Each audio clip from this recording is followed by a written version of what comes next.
Kayıtlı tarih kaleme alınmadan çok uzun zaman önce tanrıça Silvia ve kadim ruhlar Elvia'ya hükmediyordu.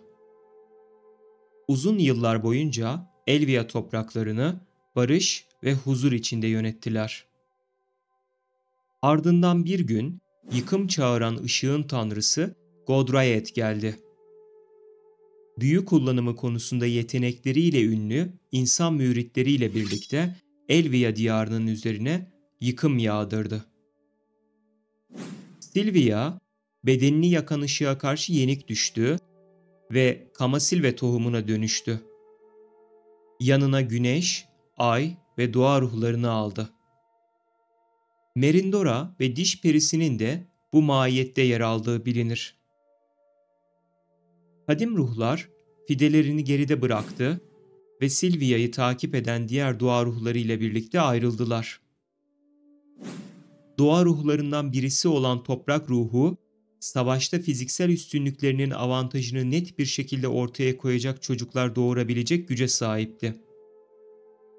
Elvia diyarını Godrayet ve ordusundan koruma mücadelesine devam etmesi için Silvia tarafından Elvia diyarında kalmakla görevlendirildi. Aradan ne kadar zaman geçtiği bilinmiyor. Efsaneye göre Godrayet tarafından kovulan Silvia, doğa ruhlarından oluşan heyetiyle göklerden Black Desert diyarına indi. İndiği bölge daha sonra Kamasilva olarak adlandırılacaktı. Silvia, ormanın en yüksek noktasında daha sonra Kamasilva olarak adlandırılacak olan Elvia diyarıyla bağlantılı olan kutsal ağacı dikti. Bazı yazıtlara göre o bölgede zaten sıradan bir ağaç vardı ve Silvia'nın dokunuşu ile güçlendirilerek dönüştürüldü.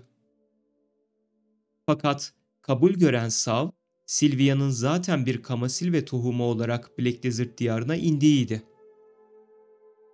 Her halükarda Kamasilve formuna dönüşümü ve Elvia diyarıyla bağlantısı Silvia tarafından gerçekleştirildiği için ağacı Silvia'nın diktiği kabul görür.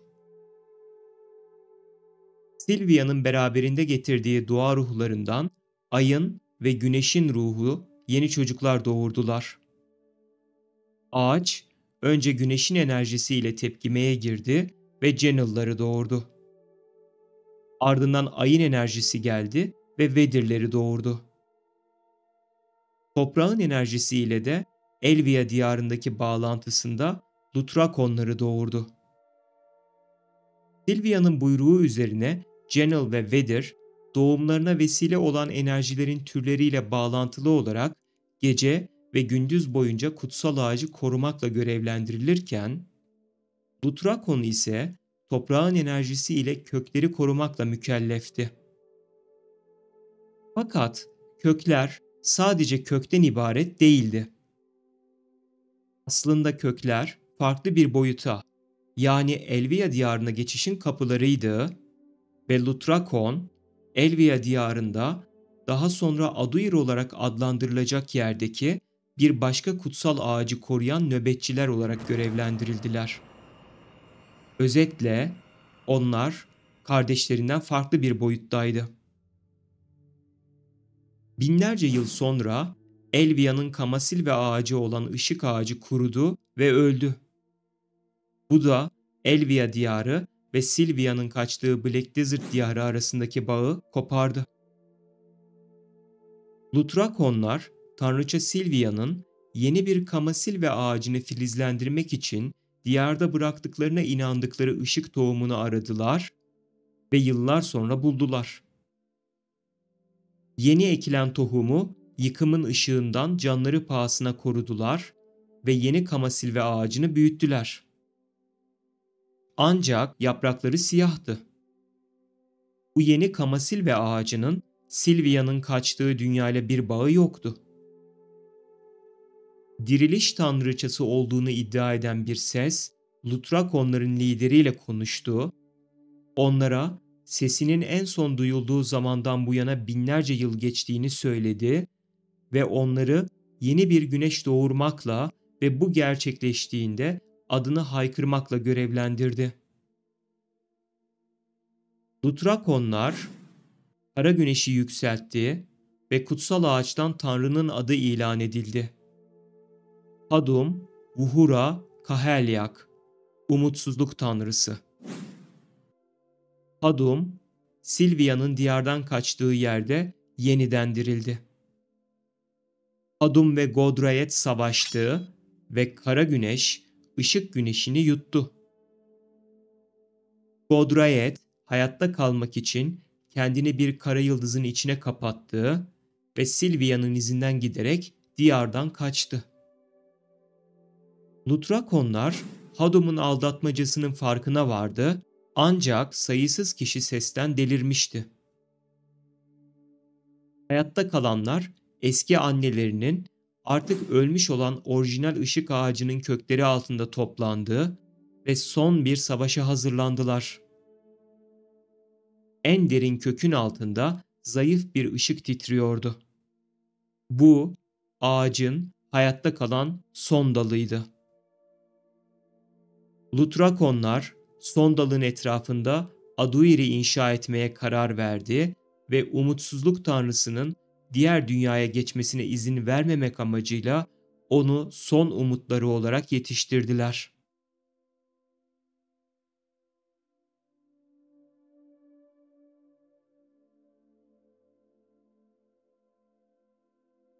Ne zaman ve hangi koşullar altında var olduğunu bilmediğimiz, yalnızca kadim taş oda, Agris altarı ve benzeri gibi kalıntılarından yola çıkarak varlıklarından haberdar olduğumuz bir ya da daha fazla eski uygarlık bu topraklarda hüküm sürdü. Sage olarak da bildiğimiz Rux Mahadehkia, Tabua takvimine göre 237 yılında gözlemleri neticesinde 49 yıl sonra düşeceğini hesapladığı bir kara ruh meteoru hakkında uyarılarda bulundu. Halkın ve uygarlık yöneticilerinin bu konuyu önemsemediğini gördüğünde, kendi yöntemleri ile kara ruh meteoruna karşı önlemler hazırlamaya başladı. Tabua takvimine göre 286 yılında kara ruh taşı dünyaya çarptı. İçinden serbest kalan kara ruhlar dört bir yana salındı ve yakaladıkları canlı bedenlerin kontrolünü tamamen ele geçirmek üzere enfekte etmeye başladılar. Sage tarafından hazırlanan karşı önlemlerin devreye girmesine 7 gün vardı. Fakat dünya 3 günde küle döndü. Tüm uygarlıklarda kaos ve endişe hali hakimdi.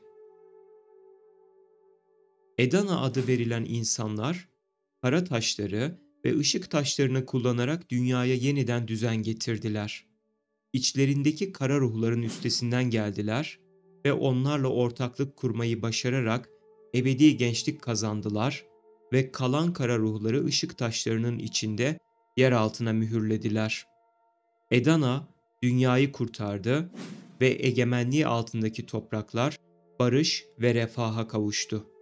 Edana'nın hikayesi, gelecekteki bir uygarlığın başına gelecek felaketin kehanetiyle birlikte şu anda kadim taş oda olarak bilinen kompleksteki taş duvar resimlerine kazındı. Yine Kabua 286 yılında Ulumanlar ve Tehmel'in uygarlıklarının da bugünkü adıyla Ulu Kıta olarak bildiğimiz bölgede yaşamlarını sürdürdükleri bilinmektedir.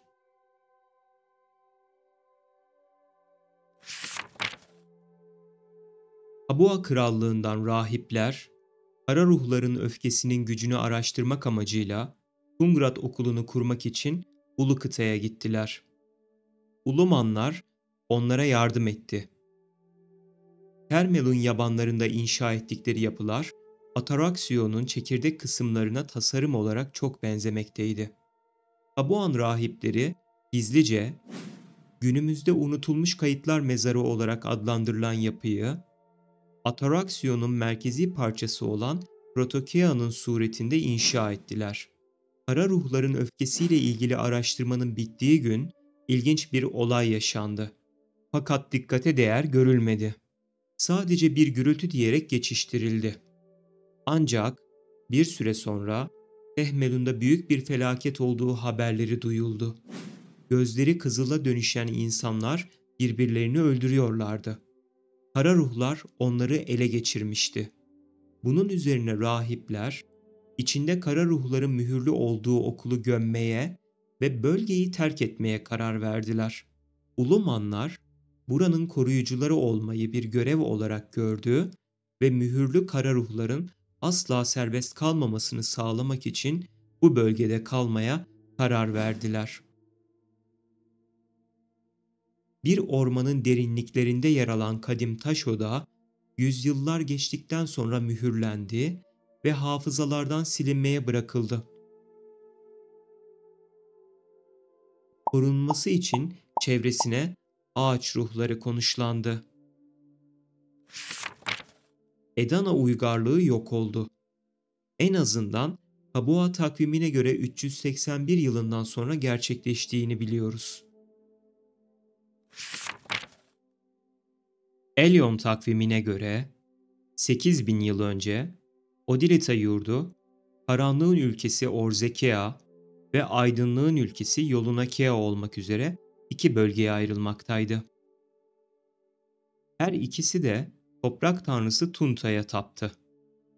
Yolunakea'nın Olun halkı, ışık taşlarından sorumlu Tunta'nın bir şövalyesi tarafından yönetilen, golem benzeri varlıklar olan Lekra ırkının yerin altında uyuduğuna inanmaktaydı. Daha sonra dikenli ağaç tanrıçası olarak adlandırılacak olan bir kız, bitap düşmüş ve ölmek üzereyken, yine daha sonra Orzeka olacak olan sisli topraklara geldi ve toprak tanrısı Tunta tarafından karşılandı. Tunta, kızın kurtulması için kendi güçlerini ona bahşetti, ona toprağı koruma görevi verdi ve ardından kendisini Tunkuta topraklarına dönüştürdü. Ülkenin yerlileri kızı ellerine bağlanan dikenlerden kurtardı ve o kız diken ağacından ilahi bir ağaç yarattı. Yerliler ona Kuturan adını verdiler. Orzekia'da bir yönetim kuruldu. Bölge tanrıçaya tapınmaya başladı.